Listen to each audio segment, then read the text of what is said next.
Kembali lagi di Cahaya Hati Indonesia. Pemirsa di rumah tentu sudah menyiapkan Al-Quran, dan adik-adik yang ada di sini sudah siap mengaji bersama? Sudah siap mengaji bersama? Insya Allah kali ini kita bersama Ustadz Ajhari Nasution dalam segmen Ngaji Yuk.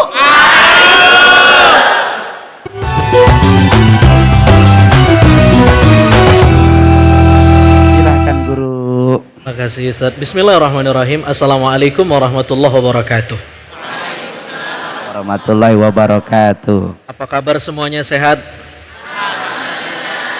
Masya Allah. Pemirsa Cahaya Hati iNews yang dimuliakan Allah, Alhamdulillah Rabbil Alamin. Allahumma salli ala Sayyidina Muhammad wa ala ali Sayyidina Muhammad.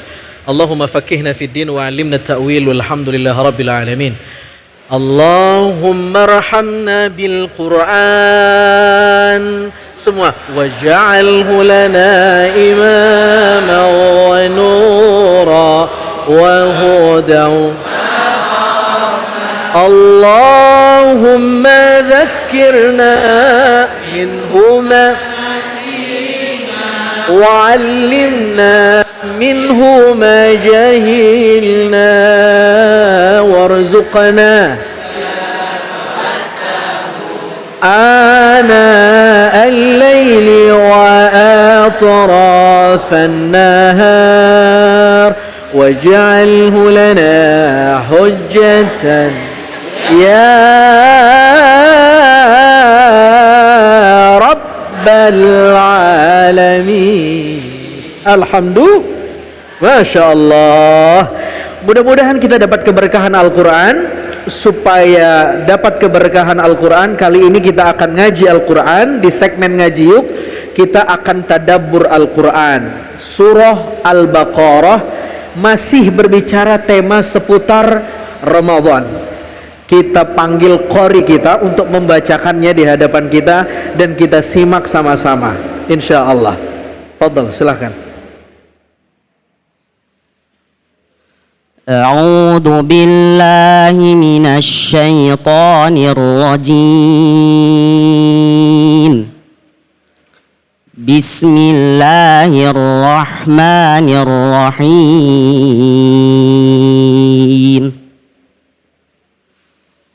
شهر رمضان الذي أنزل فيه القرآن هدى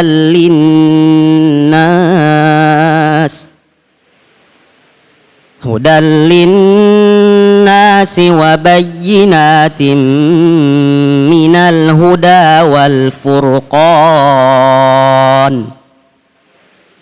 فمن شهد منكم الشهر فليصم ومن كان مريضا أو على سفر فعدة من أيام أخر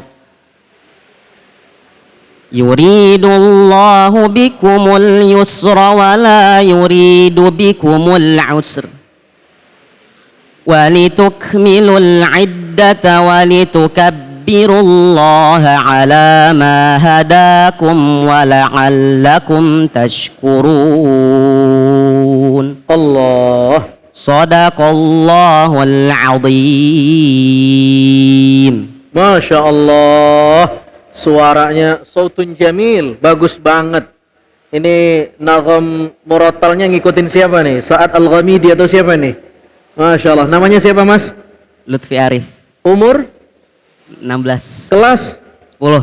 Masya Allah. Mudah-mudahan kalau udah gede nanti dapat istri perempuan. Baik, teman-teman milenin wal mileniat yang dimuliakan Allah, kita akan bahas tentang ayat ini.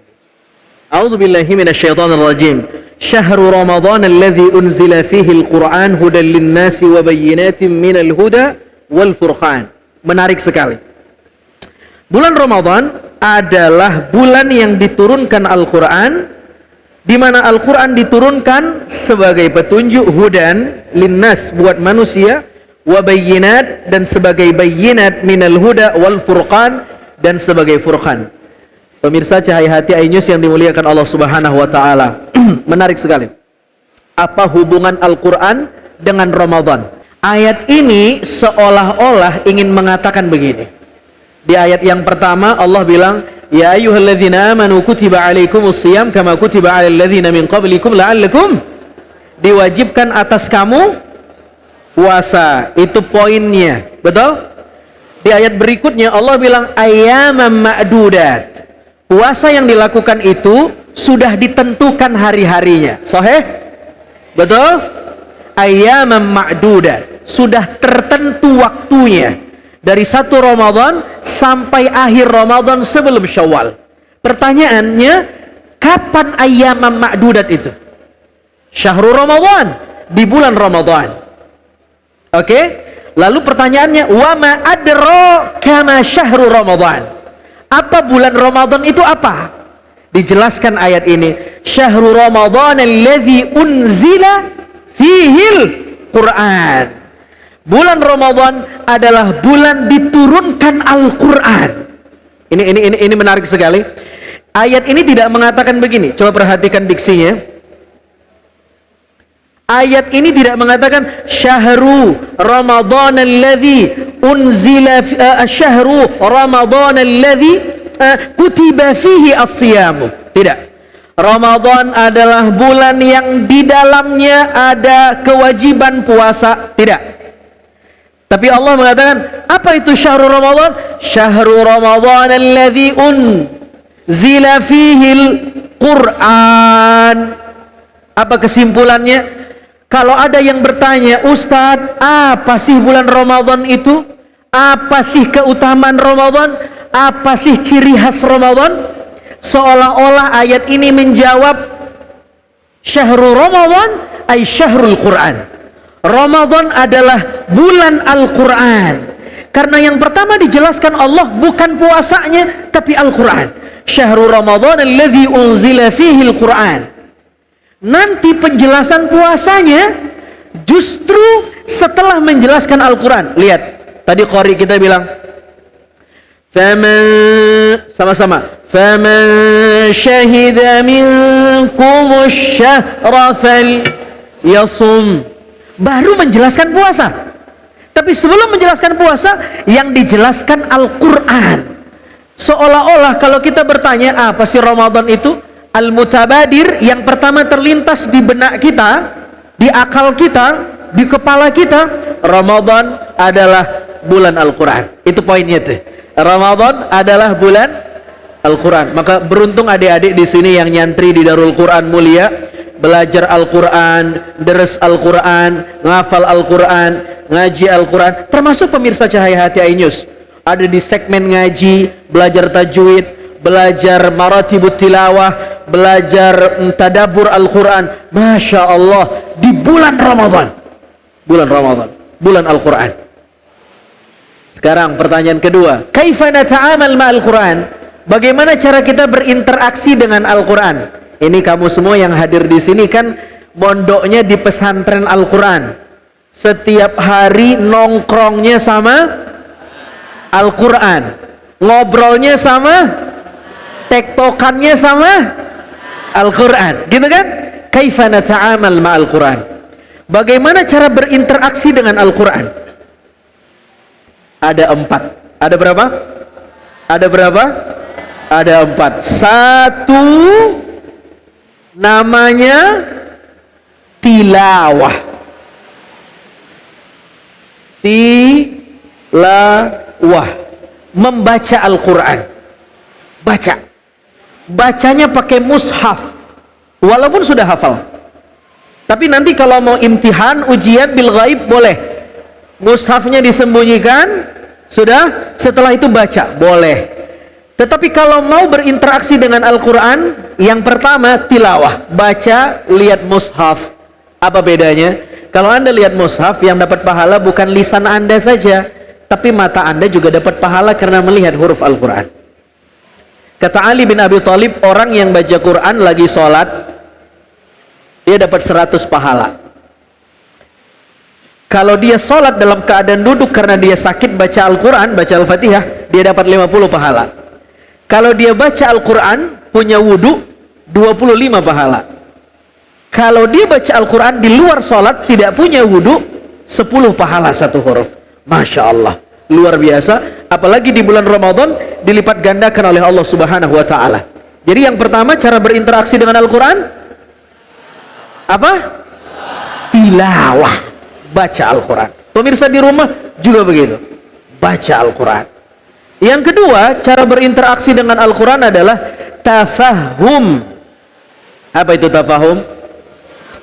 Memahami makna Al-Quran. Banyak orang di bulan Ramadan biasanya bukan kejar biar faham, tetapi hatam. Lu udah juz berapa? Lu udah juz berapa? Lu udah juz berapa? Gua dong, nih gua udah juz 28. Cepet banget. Iya, gua mulainya dari juz 30 gitu. Jadi yang dikejar bukan fahamnya tapi hatamnya. Masya Allah. Ada tilawah, ada tafahum, membaca dan memahami. Nah, untuk bisa memahami, kita perlu nyantri, perlu belajar, perlu taklim, perlu bertanya. Bayangkan kalau ada orang yang cuman baca Quran, modalnya terjemahan Departemen Agama. Bukan terjemahan Departemen Agamanya yang salah, tapi kalau cuman baca terjemahan, bisa bahaya hasilnya. Ada ayat, wa'bud rabbaka hatta ya'tiyakal yakin, sembahlah Tuhanmu sampai kamu yakin. Dia mikir, kayaknya gue udah Islam dari lahir dan sekarang gue udah yakin nih kalau Tuhan gue Allah. Terus, yaudah gue gak mau sholat deh, udah yakin. Bahaya nggak? Jadi kenapa bisa muncul pemahaman yang ngawur? Karena belajarnya cuma dari terjemahan, nggak ngaji, nggak belajar sabab nuzul, apa peristiwa yang melatar belakangi ayat ini turun, apa behind the scene kenapa ayat ini turun, apa kronologi kenapa ayat ini turun. Semua ada apa namanya, ada behind the scene-nya. Tafahum.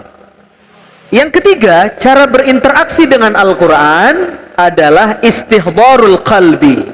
Hatinya harus connect. Ibarat handphone secanggih apapun, walaupun udah support 5G, tapi nggak punya sinyal 5G di situ, kira-kira connect nggak? Nggak connect. Reseptornya nggak nyambung. Kenapa? Karena nggak ada sinyalnya.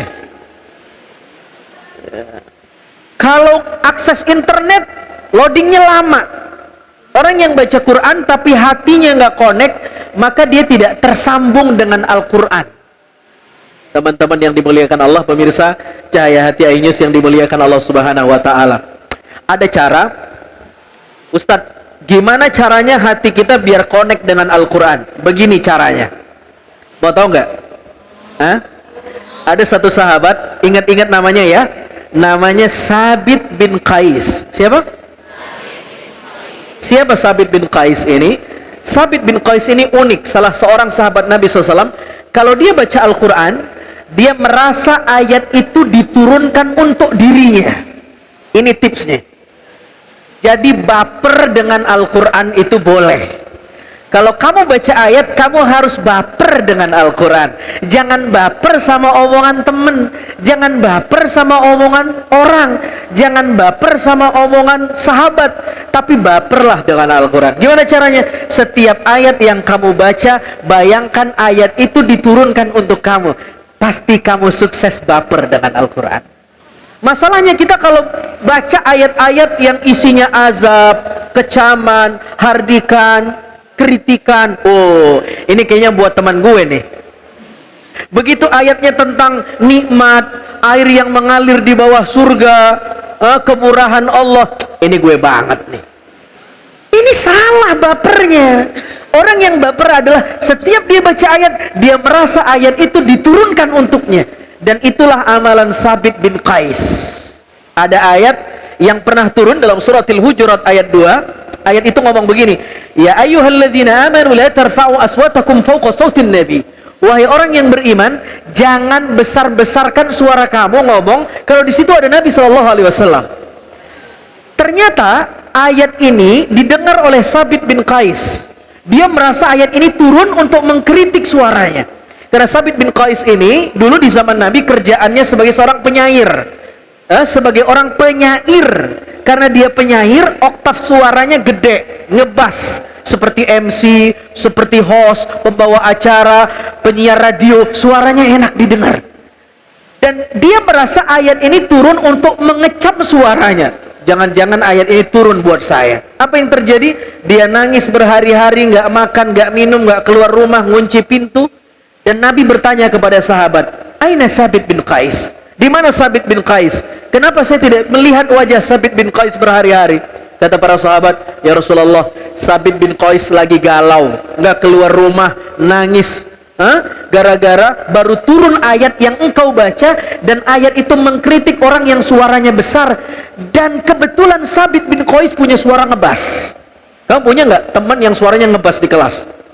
Mirip seperti Sabit bin Qais. Dan Masya Allah, Nabi datang ke rumahnya. Kata Nabi, hantarkan saya ke rumahnya, saya pengen ngobrol sama Sabit bin Qais. Kata Nabi, wahai Sabit bin Qais, ayat ini bukan turun untuk kamu.